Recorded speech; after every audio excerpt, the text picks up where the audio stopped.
México desde su independencia ha sufrido diversas intervenciones territoriales, principalmente por Estados Unidos en el norte y al sur por Guatemala.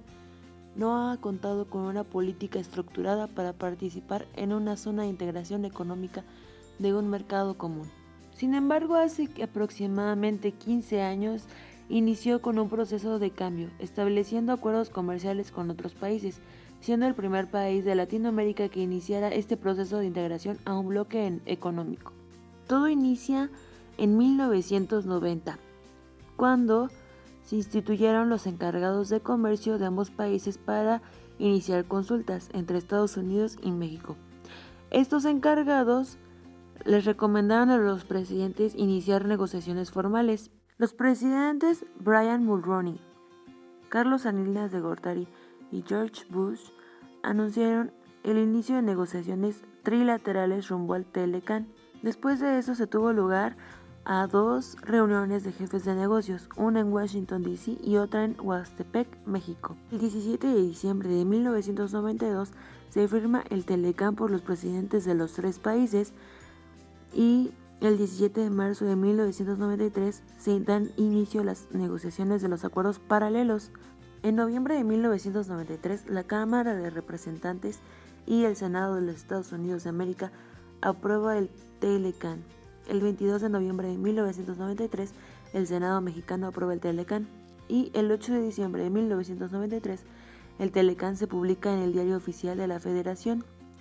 Y en los Estados Unidos de América, el presidente Bill Clinton firma el decreto de aplicación del Telecán, siendo el 1 de enero de 1994 cuando entra en vigor el Telecán en los 3 países. El Tratado de Libre Comercio de América del Norte pretende, entre otros aspectos, fomentar las compras y ventas, quitando progresivamente los aranceles que pagan los productos para entrar a otro país. Después, México firmó otro acuerdo de integración regional, el Plan Puebla-Panamá, PPP. Este pretendía atender diversos asuntos internacionales de la región del estado de Puebla hasta Panamá, incluyendo Centroamérica. Este tratado fue motivado por el expresidente Vicente Fox, continuando hasta el gobierno de Felipe Calderón. Posteriormente se anexó Colombia. México no posee experiencia en la integración de mercados comunes. Pareciera que se encuentra en un parteaguas, debido a que el discurso social es el rechazo a tener lazos con el norte y tener preferencia con la comunidad latina. Pero la realidad es lo contrario. México posee lazos comerciales fuertes con Estados Unidos. Sus mercados, empresas, trabajadores, comercio apuntan hacia el norte. Esto lo podemos observar en los intercambios comerciales, los flujos financieros, inmigraciones, en la adecuación de leyes y disposiciones legales, en las áreas de negocio y de normatividad legal que fomentan y favorecen la intervención extranjera del norte. México pertenece a un bloque económico-político semejante al de la Unión Europea. Debe de efectuar cambios sustanciales en sus políticas internas. El proceso de globalización lo exige, por lo que el presidente Peña aprobó 11 reformas sustanciales, las cuales son telecomunicaciones, competencia económica, financiera, hacendaria, laboral, educativa, Código Nacional de Procedimientos Penales, Ley de Amparo, político electoral y de la transparencia. Claro, sin importar las condiciones del país y si los cambios son pertinentes a nuestra cultura o no. Eso no importa. El gobierno apoya a los cambios que le son indicados por el orden mundial. A manera breve mencionaré algunas problemáticas económicas, políticas y sociales de México. Uno de los principales problemas que preocupan en el país es la corrupción. Este fenómeno es generalizado en todo el país e involucra principalmente al gobierno federal y estatal, funcionarios públicos, políticos, elementos de seguridad como el ejército, marina, policías federales, ministeriales, municipales, etc., empresarios y a la sociedad en general. Es sabido que durante el sistema político del PRI la corrupción fue dirigida y manejable debido a que el presidente controlaba todos los aspectos. Era un gobierno vertical. Su código de lealtad y silencio dentro de la clase gobernante a cambio de obtener beneficios permitían una estabilidad y continuidad del sistema, muy a pesar de las crisis económicas y políticas que se han dado. Pero con la transacción democrática que se dio del PRI al PAN, La apertura de espacios de información, redes sociales, pérdida del control total de los medios informativos y la rendición de cuentas pone freno al control que poseía el Estado.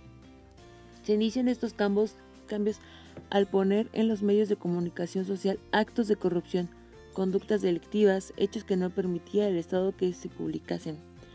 Tenía el Estado el dominio de la información. Ahora hay una apertura, pero no es el todo libre. Solo por mencionar un ejemplo de esto es el caso de Carmen Aristegui. Otro problema es la impunidad, que viene siendo la hermana de la corrupción. Es la que oculta, omite y elude las sanciones de justicia para quienes obran al margen de la ley. La opinión de los analistas es que se da una paradoja en la medida que se ha democratizado la sociedad. En la misma proporción ha crecido la impunidad.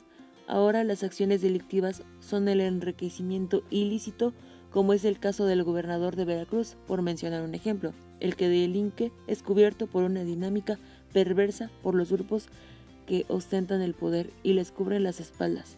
No hay Estado de Derecho, debido a que cualquier situación ilegal no tendrá consecuencia ante la justicia, pues hasta la Suprema Corte de Justicia está controlada y forma parte de la corrupción y la impunidad. Uno de los problemas económicos más graves actuales de México es el empleo y desempleo. Según Gerardo González, ponente en el ciclo de conferencias organizado por el IIS UNAM y la Escuela Nacional Preparatoria, dice al respecto que el empleo formal, informal o precario y la migración de la fuerza de trabajo a los Estados Unidos ha generado situaciones caóticas en nuestro país, aunados a la transición de finales del siglo XX, donde se pasó de un gobierno que intervenía directamente en la economía para establecer garantías básicas a uno minimalista ligado a las políticas fiscales y monetarias restrictivas y que obedecen a un nuevo orden mundial. Esto da como resultado que junto con un nulo crecimiento económico ha generado que el mercado del trabajo en México se deteriore, excluyendo a miles de mexicanos del trabajo y consumo básico, obligándolos a migrar. Y no es justificación, pero también ingresan a las filas de la delincuencia y analfabetismo. México se basa en el mercado libre que se orienta a las exportaciones y es la número 1 en Hispanoamérica y la segunda en la América Latina. ¿Pero a qué se debe que las predicciones de expertos avecinan una crisis para México? Es sabido que el nuevo presidente de los Estados Unidos no es fan de ninguna otra persona que no sea de su país, es decir, 100% estadounidense.